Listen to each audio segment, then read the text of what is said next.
Should be 1 second.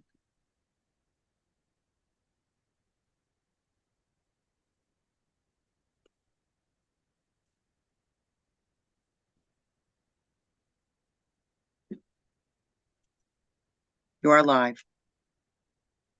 Thank you. Greetings, everyone. It's great to see you today. I'm Amy Antonucci, and I'm here to welcome you to the New Hampshire Peace Action Peace and Justice Conversation Series online for June 3rd, 2024. Tonight, we are really excited to welcome Mel Duncan to talk about unarmed civilian protection. For more than 40 years, New Hampshire Peace Action has been educating, mobilizing, and organizing to build a more peaceful and just future for all, a future that's based on cooperation instead of competition, where mutual benefit and shared security lead to a more peaceful and just global community. In the spirit of respect, we do like to start with an acknowledgement that we here in New Hampshire are doing our work on Nidakina, the traditional ancestral homelands of the Abenaki, Pennacook, and Wabanaki peoples, past and present. We honor with gratitude the land and the waterways and those people who have been in relationship throughout many generations. Quick reminder how the Zoom session will work. We love when you have your video on, although we understand if you don't want to. We will have your audio muted to start with. You can use the chat to ask questions all throughout. We'll get to those a little later. And a little later, we will invite you to do hand raising and we'll help folks unmute. As I said, tonight we are really pleased to welcome Mel Duncan. Mel is the co-founder of Nonviolent Peace Force U.S., which is a world leader in unarmed civilian protection. Mel has represented Nonviolent Peace Force at the United Nations, where the group was granted Consultative Status. He also helped to organize a community of practice, bringing together organizations who are doing this work, this protection and accompaniment work throughout the world. Currently, there are more than 60 organizations that are involved in over 30 places in the world. I actually met Mel in Durham, I don't know, maybe nearly 20 years ago now, when our friend Andrea hosted him to give some talks, and where I was just deeply moved. It was one of those things I had never heard of it. I didn't even know it was possible, and yet it was going on. So I'm really pleased for us to be able to have him share this really powerful story and the work that's going on with you tonight. Mel's particularly involved right now in pulling together a proposal and raising funds to mobilize 100 well-trained veteran unarmed civilian protection workers to go to Gaza and the West Bank. As I said, we'll hear from him and then we'll move on to Q&A. So please join me in a nice visible welcome to Mel. Thank you so much for being with us. Well, thank you, Amy. And Doreen, thank you for all your work in setting this up. And I see some old friends who are here, and it's good to see you. And I see some new people, and it's so important that we gather, and our work at this point in history is more important than it has ever been. And I don't mean to be trite. We are standing between the full execution of genocide, and we need to continue to hold that and own that and know that it is us that will stop the further promulgation of genocide that's going on, and that we know that it's us. We can't count on governments or the UN or other multinationals. It will be the civilians who stand up and stop it. And so I thank you for gathering tonight. Now I will attempt to share my screen, and hopefully that will happen. Can people see that? If anyone can see it, give me a thumbs up. People can see it. Okay, good. What I'd like to start out is by talking a little bit about unarmed civilian protection, which many groups refer to as accompaniment, but accompaniment is one method of about a dozen which have been developed to provide nonviolent methods for the direct protection of civilians in war zones and working with civilians who are caught up in war to prevent the further violence, and to talk a little bit about what that means. But most of my focus tonight will be on how this could apply not only on the West Bank, but especially in Gaza. So first, a quick taxonomy.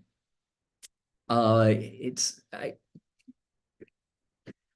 bit of a big word, so sorry. But a breakdown, because often when people, I'm trying to move around. Can you see the entire screen here? Because I have your photos. People can see the entire screen where it says nonviolent action across the bottom. I can see civil resistance, civil defense, civil protection, and another picture. Okay, so okay. So when people usually think about nonviolent action, they think about civil resistance. But when we're thinking about organized strategic nonviolence, one way to look upon it is that there are three applications. And let me say that you're welcome to this PowerPoint afterwards, if anybody wants it. I can actually, Doreen and Amy already have it. And so please ask them, and you're welcome to have it. But one way to look at it is that organized strategic applications of nonviolence have really three directions. One is what we think about most often, and that is strategic nonviolence focused on disrupting the status quo, or what we most often talk about in terms of civil resistance. That's what we think about when we think about Gandhi and the Free India movement, when we think about the civil rights movement in the United States, or solidarity in Poland, and when we think about more recently the Black Lives Matter movement here in the United States. That's organized nonviolence to disrupt and change the status quo. There's a second application of organized nonviolence, and that's to preserve the status quo. And that's nonviolence civil defense. Now, a lot of that grew up around during the end of the Cold War, especially in Eastern Europe, and especially in the Baltic states, when people were looking at how they could defend themselves nonviolently and developing nonviolent civilian defense to defend themselves against invasion from, at that point, the Soviet Union. But if we look more recently, I think one of the most clear examples we see is at Standing Rock. The Standing Rock nation surrounded by North Dakota in 2016 and 2017, when a lot of people saw that as an uprising or a civil resistance, when in fact what people were doing, not only the Standing Rock Sioux tribe, but 92 other tribes that united and came together was to defend that land that was being invaded by the, in that case, the Dakota Access Pipeline and the other surrounding white communities that were trying to run pipelines just north of the Standing Rock Sioux Nation, and really imperiling the water and the future of the people there and for everyone downriver. And so they were applying nonviolent civil defense to defend their land. What I'm going to focus on tonight, and actually Gene Sharp, some of you I probably knew him, writes a lot about nonviolent civil defense. What I'm going to talk about is unarmed civilian protection, which is the third application, which is the organized application of nonviolence to protect civilians who are caught up in violent conflict. And this, in many ways, is the newest application. Although none of these applications are really new. We can trace them back way into history, actually thousands of years. We can go back into Buddhist history and find examples of unarmed civilian protection. But that's the content of a different lecture. Let's see, so if we can move this on. So as Amy said in her introduction, one of the pieces of good news, and I'm not always, anybody who knows me knows that I'm not always just talking about the good news, but it's important that we do that, because so much that we hear about is bad news and getting worse. But there are some good things that are going on, and we need to hold that up as well. There are at least 61 organizations that are practicing some form of unarmed civilian protection in the world today in at least 24 areas. Now, Amy, I heard you say 30. So if I sent you that figure, that number's grown. And we know this because there's a college in British Columbia that's keeping a database on this. And I say no, because there are lots more organizations that are doing this than we know of. And that number is growing, and it's growing spontaneously. We're not out there organizing these groups. We're trying like heck to keep up with finding out about them. And there's a certain synchronicity that's going on of people finding out about each other, sharing with each other, and the number is growing. And I'll say more about this later, but there are at least a dozen unarmed civilian protection groups that are active at this very moment on the West Bank. And few of us, you know, you're a well-informed group, but few of us know about that. Few of us, across the spectrum of the media, unless you're reading Waging Nonviolence, or Sojourners, a couple of other of those media, you're not going to hear about them, but they're doing really important work. So, Amy mentioned that I did retire from Nonviolent Peace Force at the end of October. And I spent the last few years, among other things, developing a community of practice, because this is a growing form of work that's being done and being done more and more effectively to protect civilians and prevent violence. And we have to honor it, and we have to know about each other and continue to work together to not only improve our respective work and to challenge and support each other, but to make what we're learning as broadly as available as possible. When I work with groups and they start working with us, I always say, if you want anything to be proprietary or secret about what you're doing, don't tell us, because we will broadcast anything that works as broadly as possible, because that's what we're in business to do. And so we started this process by doing case studies in 2015 through 2017 in areas around the world. And I can give you the citations. This is all on a website that Doreen is going to give you the link to.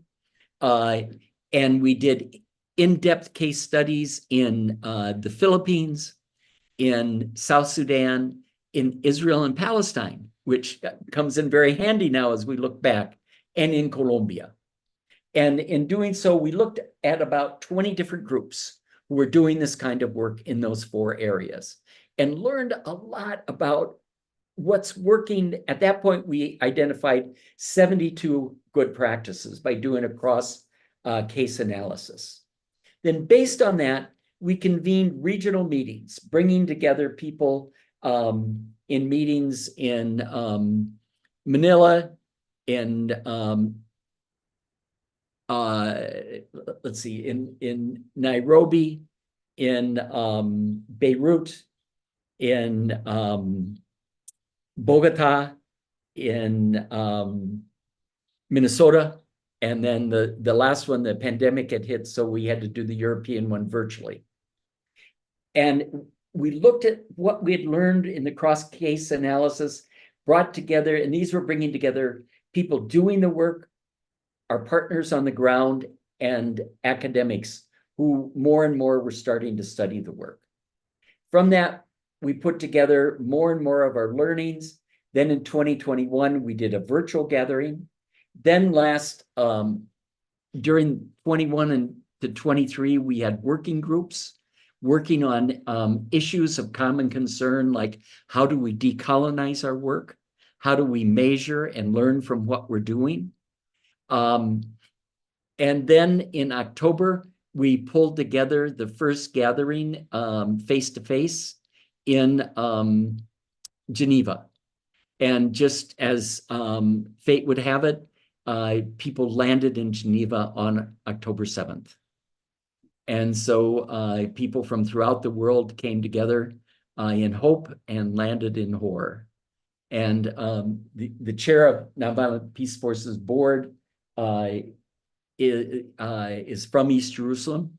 And when she left there that morning, the news had not hit. And when she landed, it was all over the Geneva airport. And so that certainly did not debilitate anyone there, because most people were used to working in bloodshed, but it certainly gave a gravity to our common work. So this is dense. I just bring it up to show you about the kinds of things that we've been learning, because it's really important. The most important thing is we're not armed peacekeepers without guns.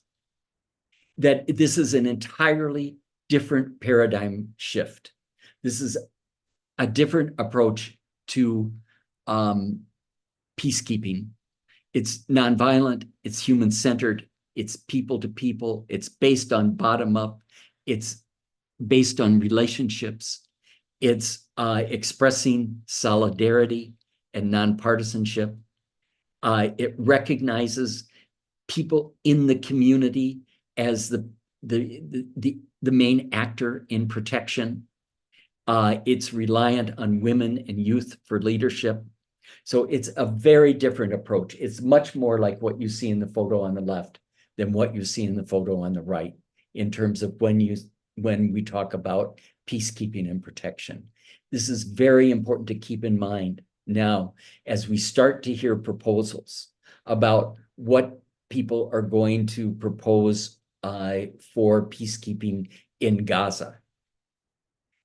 They're talking about the right. They're not talking about the left. But the women in the left will be much more effective at doing peacekeeping in Gaza than the guys on the right. And I'll get into that in a few moments. Oh, went a little too strong there. So there is a growing number of academics that are studying this. There's right now at last count, 38 universities in the world that are either teaching classes, sponsoring research, or students who are working on this. And there is now a organization, a network called Creating Safer Spaces that is collecting research and documenting how this works. Because every time I speak, people will say to me in sometimes nice terms and sometimes not so nice terms, prove it. Prove what you're saying works. Now, I've been a lot around armed peacekeeping groups, and I never hear that question put to them, prove that your guns work. But so be it. We're up to that challenge. And there's a growing amount of research. It's being collected. It's being documented. Among other things that's been found is that local knowledge is crucial to creating these protection mechanisms. This is not coming in with something that's already been decided. It has to be based upon the local mechanisms and traditions and what's already there and built on that. That unarmed civilian protection in the company works through building strong and trusted relationships with people on the ground, and that the use of nonviolence is not just unarmed, that the use of nonviolence opens up a whole menu of proactive strategies.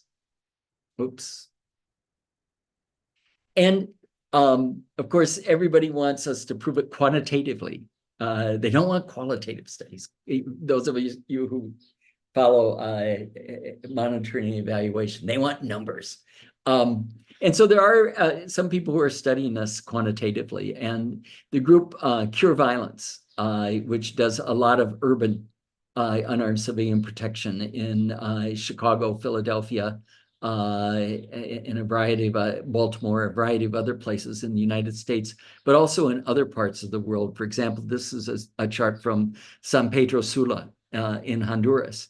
And there you see zone by zone, they can show the documentation of the drop in shootings and killings from one year to another. An 89% drop in zone 1, a 64% drop in zone 2, a 74% drop in zone 3. And so they can actually map by incidents and show that the presence of their, who they call violence interrupters, does have a impact, a quantitative impact on the killings and shootings that take place in these geographic areas in San Pedro Sula, which is a area that is rife with gang violence. So let's move on to Palestine, because I know we're moving through our time, and I know that your organization, Peace Action, is rightfully focused on this work, as we all should be in multiple levels and approaches.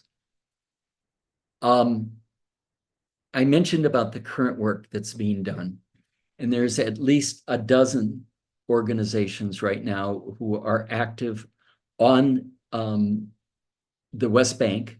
We know of none that are currently working in Gaza.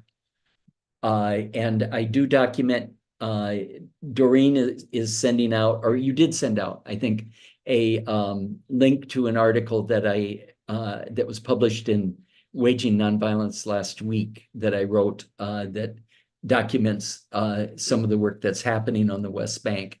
On the left, you see a group that's a humanitarian guard that was organized primarily by the group called Standing Together, which is a grassroots movement of Israelis and Palestinians. And you may have seen on Democracy Now! 2.5 weeks ago that a humanitarian convoy that came in from Jordan was attacked by settlers. And all of the food basically was taken off the trucks and destroyed. And none of the food got to Gaza. And so standing together, organized, and these are Israelis and Palestinians working together. And 2 weeks ago, yesterday, provided a nonviolent humanitarian guard that met the trucks when they came through the checkpoint in Jordan and provided nonviolent accompaniment to 16 trucks. And the settlers were there, and they were going to disrupt and throw the food off.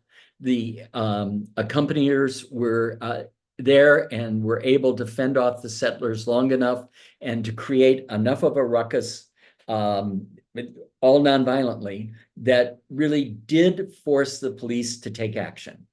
What has happened in the past is that the police and the Israeli Defense Forces just stand back and watch. But this forced the police to take action and to move the settlers back. The trucks moved on. They got to another checkpoint. There was a large group of settlers waiting for them there, but the humanitarian guard moved ahead and provided, again, protective accompaniment. The trucks got through and all of the food got to Gaza. And they are committed to continue to provide this unarmed accompaniment to these trucks.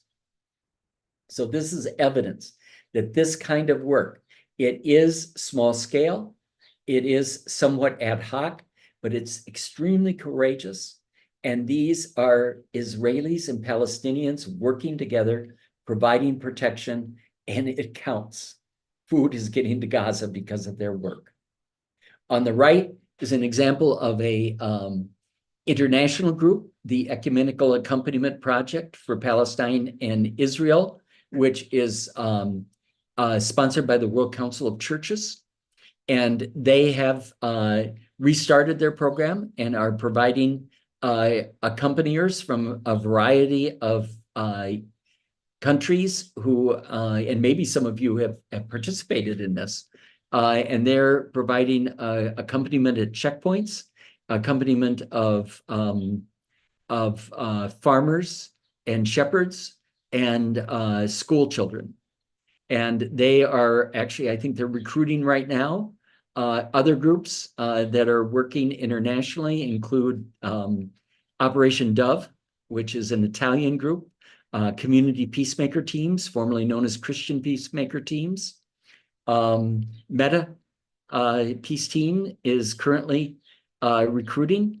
And then there's a variety of Israeli groups, Mashan Watch, and a number of other Israeli groups that are working every day, providing presence in homes of people on the West Bank. And so this work is happening and continues to go on. And I think that we need to hold that up and be in solidarity also with the people who are doing this work. Now, in terms of what is needed, in the last few weeks, there's been some significant things that have happened at the UN.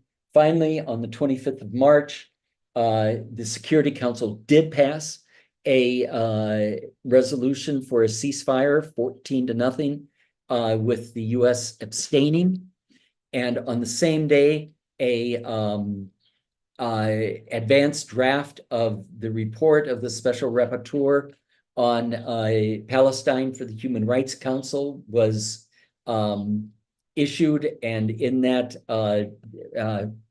the Special Rapporteur, Francesca Albanese, pointed out that all the thresholds to genocide had been crossed. And what she specifically recommended, as you can see here, in the short term, deploying international protective presence to constrain the violence routinely used against Palestinians. In a press conference the next day, she clarified that she was talking about unarmed civilian protection. The Security Council also in that resolution that was passed on the 25th of March, specifically included in their demands the kinds of things that they were talking about: protecting the safe and efficient provision of humanitarian assistance and medical care, accompanying people under threat, interposing between conflicting parties, ceasefire monitoring, monitoring and reporting on compliance with international law, and providing direct protection to civilians. These are exactly the things that unarmed civilian protectors and accompaniers, not only Nonviolent Peace Force members, but other people in many other groups have been doing in areas of violent conflict for the past 20 plus years. So let me give you a couple quick examples. This is in South Sudan, where Nonviolent Peace Force has been since 2011. This was actually a situation where I was with those two colleagues, where we were asked by a rebel group to try to get humanitarian aid into two isolated villages because none of the humanitarian groups would go there because it was in rebel-held territory. And so because it's our business to not only have communication with governments, but it's our business to try to communicate with all the combatants, we had a relationship with this rebel group. And they were concerned. They wanted food to get into these two villages. And so we worked out a plan, and they guaranteed us safe passage. And they said, we believe that if you go in, that the other groups will follow. That if you blaze the way, they will follow. So we went in, and as you can see, it was a pretty tough drive. We had a winch with us, and we had to use it lots of times. And there were two vehicles. I couldn't believe how our driver even knew where to drive, but we got there. And fortunately, we had the Norwegian people from the Norwegian Refugee Committee with us. And the next time UNICEF came, and the next time a couple of other groups came. And pretty soon there was humanitarian aid that was flowing. But it took us to have the relationship with the combatants. And when people say, oh, you could never deal with Hamas. Well, maybe yes, maybe not. But people doing our kind of work deal with some pretty nasty groups all the time. And we find humanity in all of them. I mean, we've dealt with the Tamil Tigers in Sri Lanka. We've dealt with the Moro Islamic Liberation Front in the Philippines. We've dealt with the Sudanese People's Liberation Army in opposition in Sudan, or South Sudan. You have to be able to communicate with people if you're going to get things done. And so you have to build those kinds of relationships. So that's one of the things that they say is needed. The next thing is accompaniment. Here's an example of the Ecumenical Accompaniment Project, providing accompaniment for school children. You can see the IDF is right there, but the school children are going to school safely because they have unarmed accompaniment. Another thing that is needed is interpositioning. Here's an example from my home state of the Minnesota Peace Team interpositioning against this was actually a number of different police forces that had came together, and were able to keep them away from demonstrators. Interpositioning is something that is done probably least of the methodologies that we do, but most of the groups doing this work have experience interpositioning ourselves between some pretty nasty armed folks and keeping other folks safe during that time. Civilian-based ceasefire monitoring. Because of our nonpartisanship, In the Philippines, we were invited by both the armed forces of the Philippines, or the government of the Philippines, and the Moro Islamic Liberation Front to be an official part of the ceasefire for 4 years between 2009 and 2014. And we worked to engage over 300 civilians in the ceasefire. And we did it all unarmed. We had 9 sites throughout the island that we had to work and monitor and report every day. And we did that. And again, the key to that was engaging civilians in monitoring their own ceasefire. These are the kinds of things that will have to be done if we're going to have sustainable peace in Gaza. And this worked. This led to a peace agreement in Mindanao. Monitoring and reporting on international law. This is CEPAZ, a Mexican group that does it all the time in southern Mexico and Chiapas. Monitoring and reporting on human rights law. They know how to do it. They do it all the time.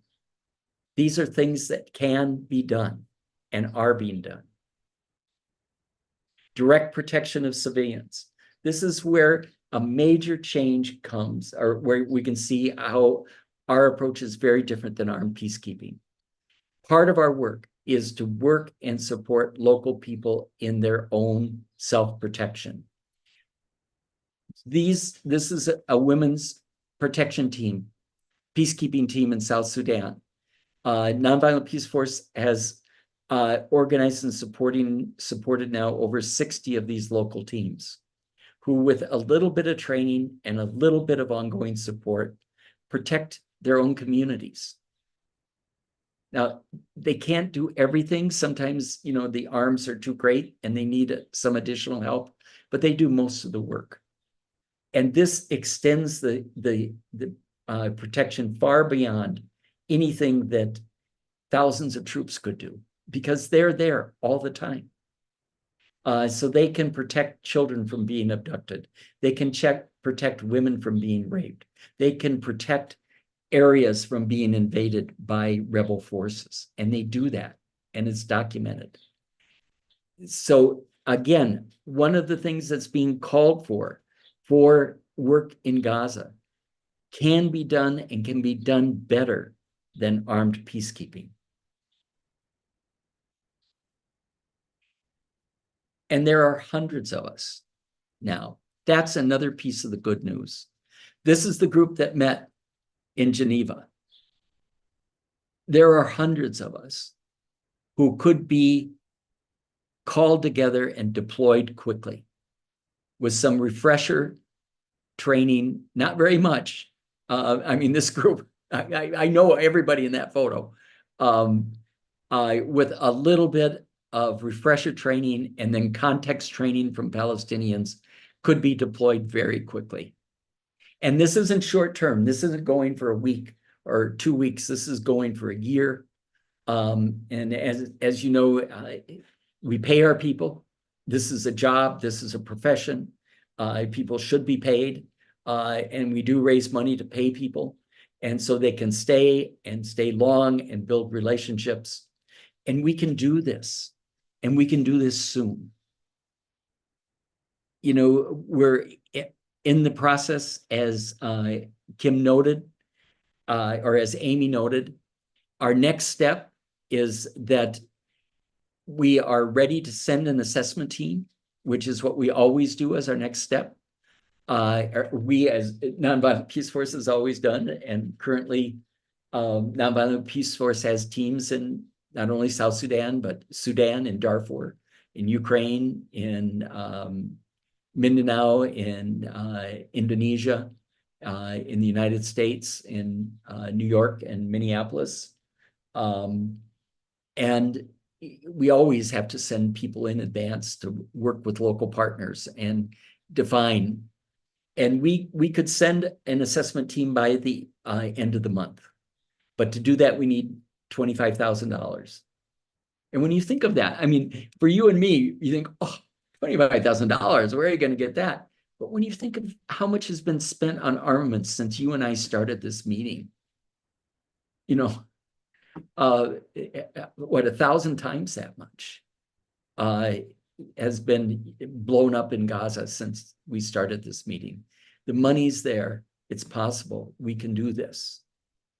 And so I just want to leave you with our old friend who's with us all the time. And, you know, we, at least if you're like me, you know, I'm waking up a lot.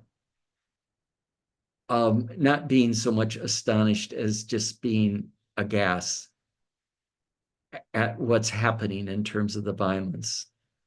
But there are far more things that are undreamt, but are being dreamed into reality at this very moment, of what was seemingly impossible, but we can do in the field of nonviolence. And together we can do this, and we can do it together. And so I thank you for listening to me and for joining with me and for the work that we're doing and that we'll continue to do. So thank you very much. Thank you, Mel. Folks, you can start using the group chat. I see there's already one question. Go ahead and add others. Or I'm going to take a breath here, and then I'll start calling on people too. How about we have you stop sharing, Mel, so I can see people raising. I want to say, first of all, it's not...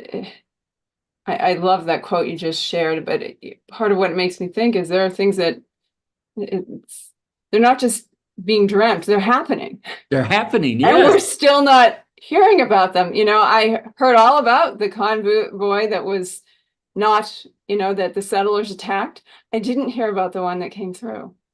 That's right. Oops, something is happening. I'll see if I can't fix that. Okay. Yeah, wow. So here is one question to get things started. Matthew wonders about Haiti. Do you know of any of these initiatives happening there? I do not, Matthew. There hasn't been work in Haiti for at least 20 years that I'm aware of. And I don't know why about that, why there was a consortium called Cry Justice. But that was over 20 years ago. And that's the last I know of any attempts in Haiti.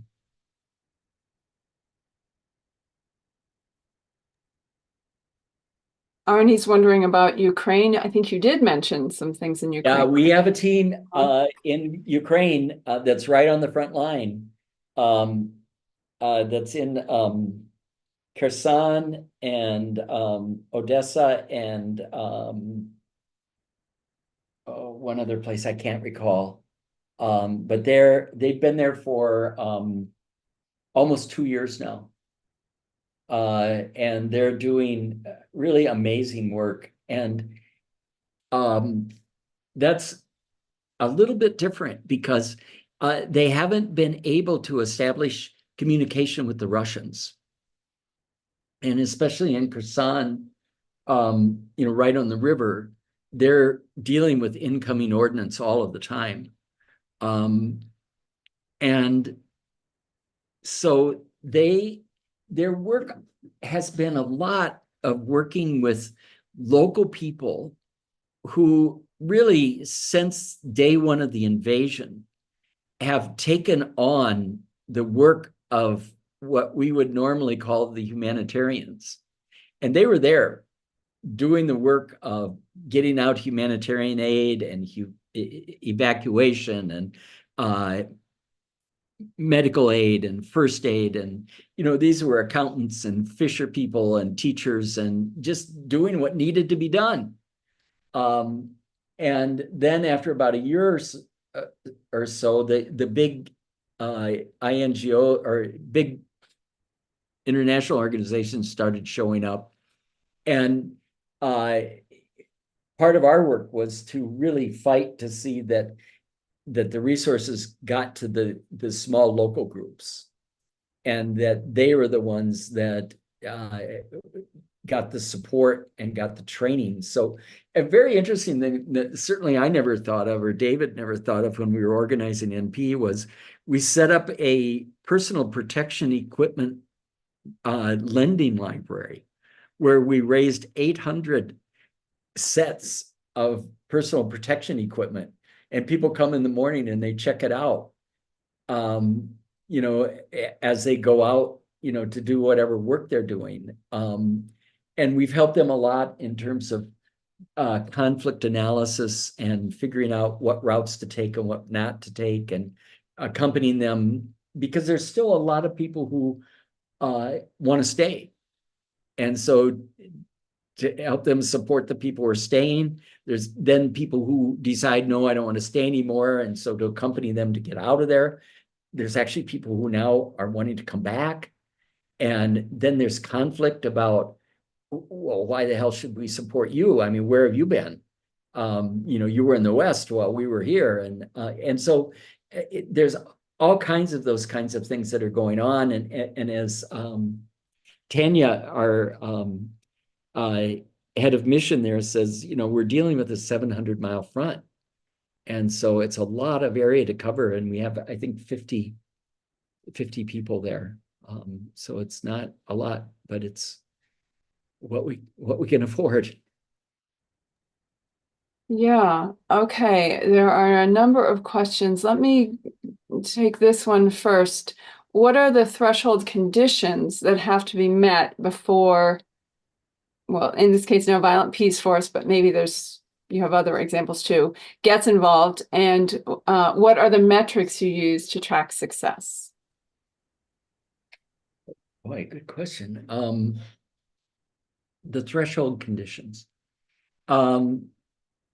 Usually, first of all, we have to be invited by one or more well-rooted local groups.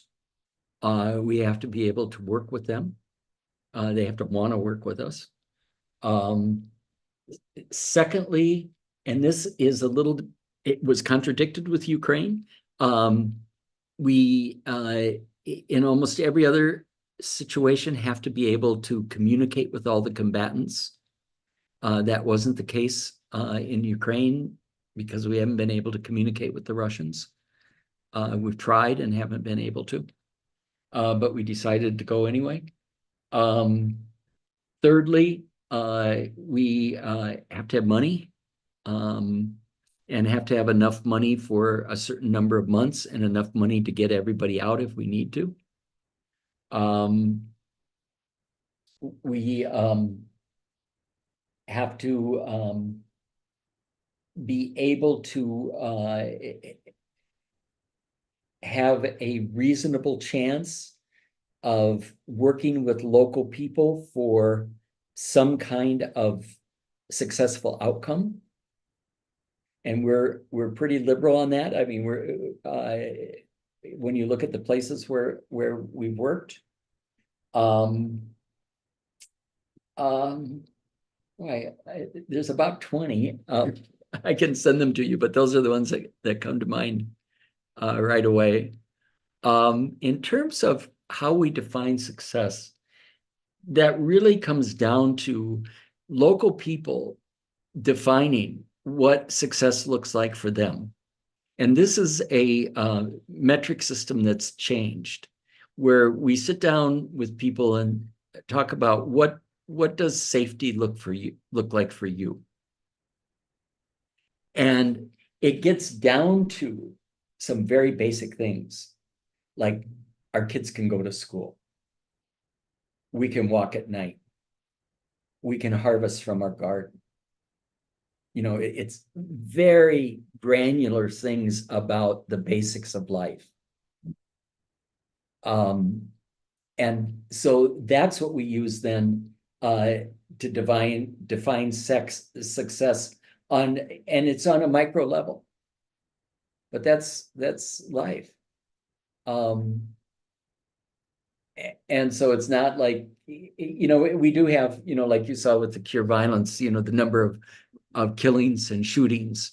Those were external evaluators that were doing that.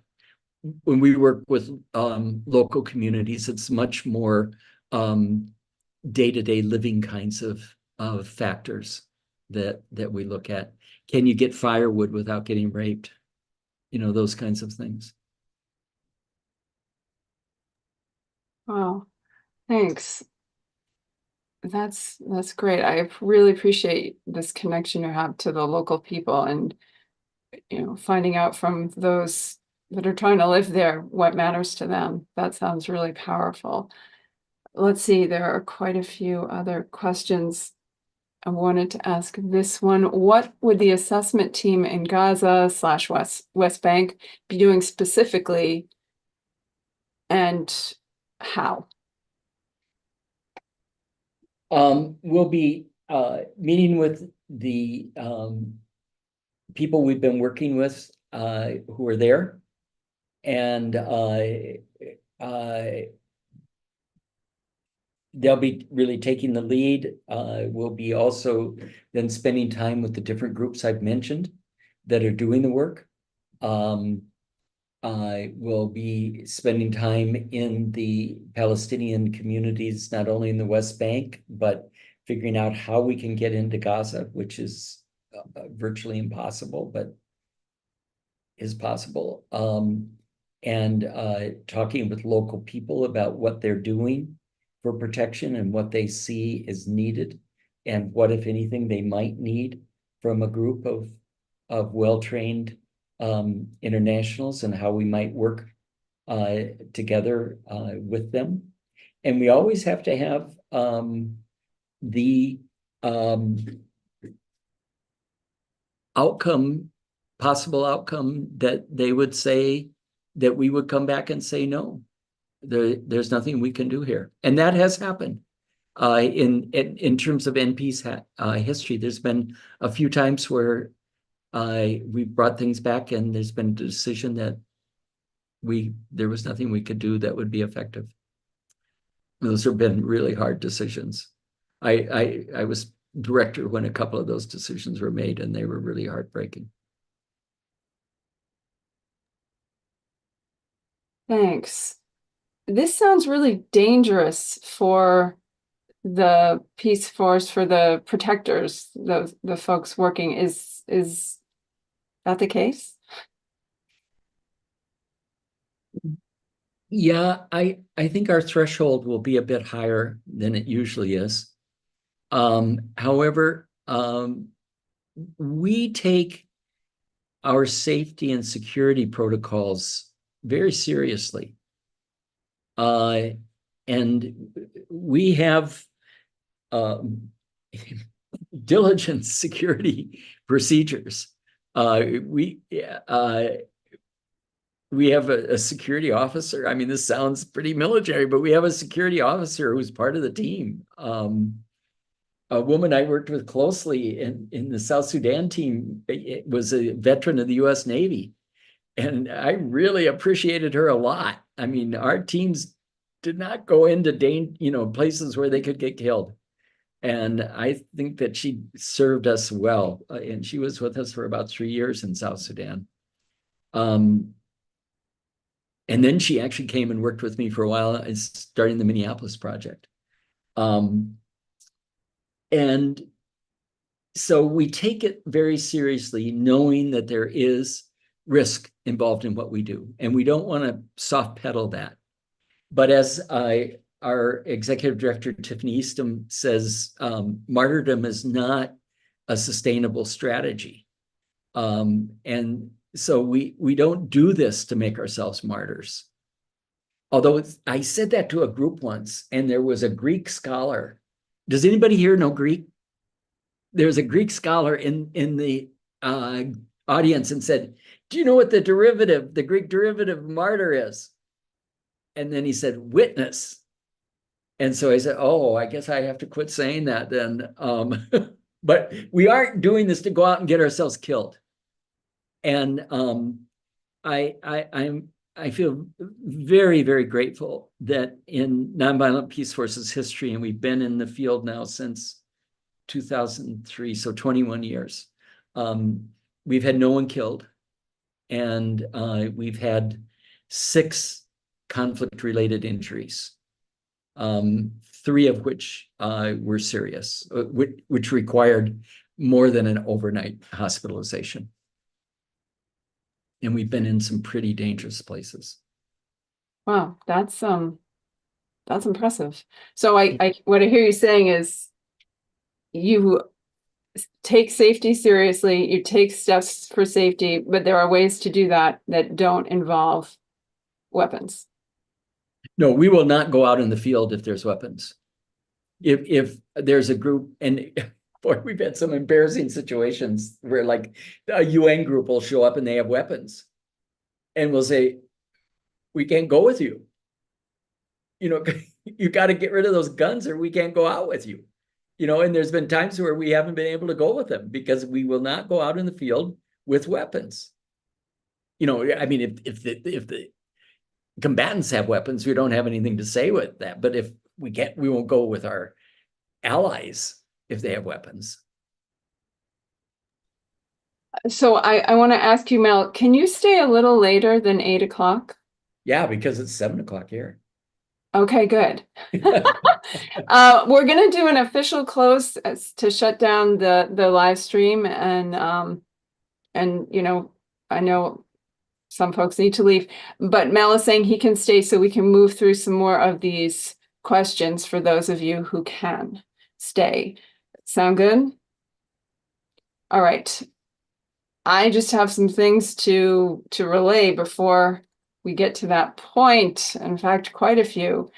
So as I said, some of us will stick around, but as our formal close here, please start by thanking me, joining me in thanking Mel. Sorry, it's been a long day. Very visible. This is amazing. This is just the kind of stories we need to hear about, work we need to know about. It's just not brought in front of us often enough. So I'm very, very grateful. And let me say a few more things, and I'll try to drop some things in the chat too. Please stay in touch with us at New Hampshire Peace Action, nhpeaceaction.org, and on Facebook to learn about what else we're working on and what programming we have coming up. Here's a taste. First, I'm going to do some in-person programming because we actually have a lot of it. Join us for our annual meeting at Bear Brook State Park in Allenstown, New Hampshire, Sunday, June 9th. Is that this June 9th? Yeah. 10 a.m. to 2 p.m. We'll have conversation, planning, food, and a workshop on the work that reconnects to help us recharge our activist batteries. Some more in-person upcoming events. We continue with our Ceasefire Now, Vigiling for Peace.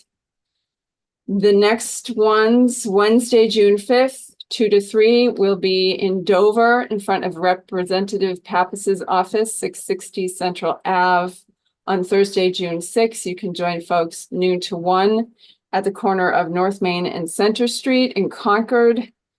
Then Monday, June 10th, we have a special one, 8 a.m. to 10 a.m. The Mother's Day 5 will be arranged, and there'll be a gathering to support them, and then a press conference at the Dover District Court, 25 St. Thomas Street in Dover, New Hampshire.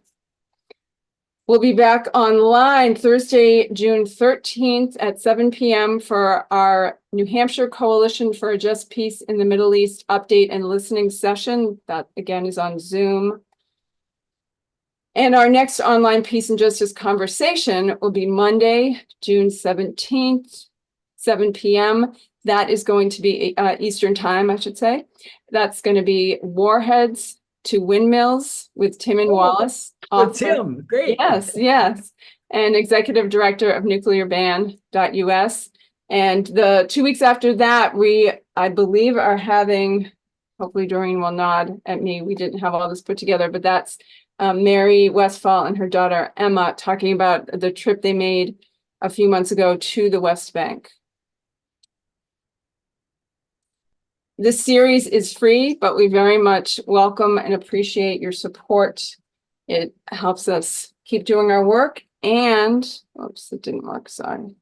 And also, you know, is a nice vote of confidence when we hear even a little bit of something dropped in the hat, so to speak, so we know that you appreciate us, is really welcome.